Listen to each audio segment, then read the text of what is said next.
Ghana's good fortune is creating the right environment for smaller and more niche businesses to thrive.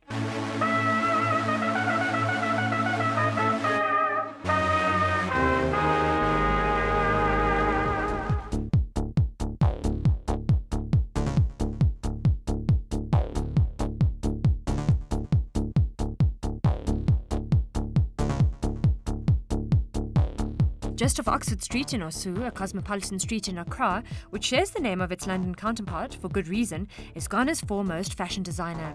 Tired of the traditional European fashion circles, Kofi Ansah returned home to show the catwalks of Milan and Paris that fashion from Africa is more than just zebra prints and safari gear. Artistically, I felt quite bored in Europe because it had become really repetitive. And I also felt a bit angry sometimes when somebody would just go on a safari and come back with a piece of zebra print and say, I'm doing the African collection, you know, with a thong here and a sarong here. And I'm sitting and I'm thinking, come on, when I go back to Ghana or South Africa or in Kenya, people want to drive the Mercedes, the latest. You know, we got out of the big trees a long time ago. So why are they doing this titillating and tantalizing pieces? You know, we can do better. So I came back to Ghana to try and do couture out of Africa. And like other businesses operating in Ghana, being able to creatively solve some unconventional problems is the key to success. It's a miracle. No, seriously.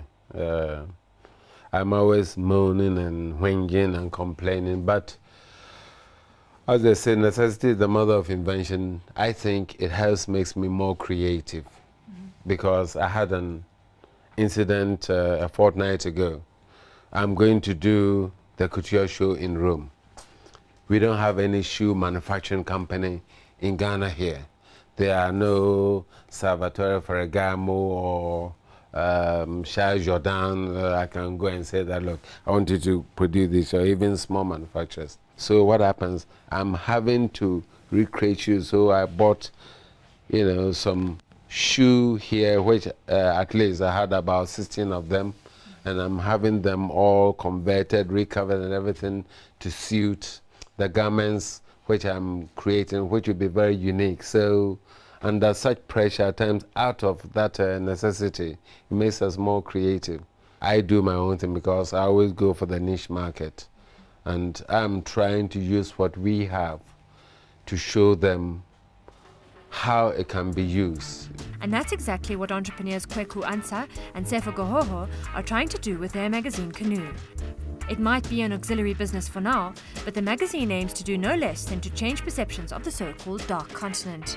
We're sort of surviving from advertising like most magazines do. It's about 70% from the sale of advertising space, whether it's a one-page ad or an advertorial, which doesn't seem like an obvious ad. We're not looking to make money mainly as advertising. We're building a brand, a lifestyle brand. The magazine is actually a starting point because it wouldn't take so much capital, and we could grow it easily from there by using the magazine to advertise all the other aspects of the business. But they've also got big plans to connect to African entrepreneurs throughout the world.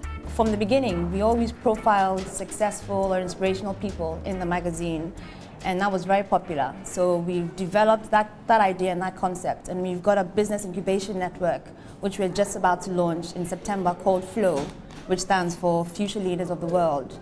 Now what FLOW is going to be is an online network for people all over Africa to come together, communicate whatever their passion group is. Say if you're interested in agriculture, if you've got an idea for boosting the levels of agriculture in your country, maybe there's an existing program in another country that, you know, that someone else is doing. Maybe you can come together, you know, basically to raise the level of wealth in Africa for all of us.